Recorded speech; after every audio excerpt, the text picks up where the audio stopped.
કારમાં સવાર થઈ મુંબઈ જઈ રહેલા બે આર્મી જવાનોને ડમ્પર ચાલકે અડફેટે લેતા કારનો કચ્ચર ઘાણ વળી ગયો। વલસાડ હાઈવે પર પડેલા ખાડાને લઈ અકસ્માતના બનાવો વધી રહ્યા છે, ત્યારે વલસાડના ગુંદલાવ હાઈવે પર આર્મીના એક અધિકારીની કાર ખાડામાં પટકાયા બાદ પાછળથી આવતા ડમ્પર ચાલકે અડફેટે લેતા કારનો કૂચો વળી ગયો હતો, જેમાં આર્મીના બે અધિકારીઓનો ચમત્કારી બચાવ થયો હતો।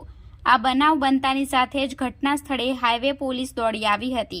આ અકસ્માત અંગે ઘટના સ્થળેથી મળતી વધુ માહિતી મુજબ સુરત તરફથી બલેનો કાર નંબર DL9CAP 0807 માં આર્મીના બે અધિકારીઓ મુંબઈ તરફ જઈ રહ્યા હતા, જે દરમિયાન વલસાડ હાઈવેના ગુંદલાવ નજીક ફલા હોટલની સામેથી પસાર થતા હતા તે સમયે તેમની બલેનો કાર ખાડામાં પટકાઈ હતી, જેમાં પાછળથી આવી રહેલા ડમ્પર ચાલકે આર્મી અધિકારીની બલેનો કારને અડફેટે લીધી હતી, જેમાં કારનો કૂચો વળી ગયો હતો।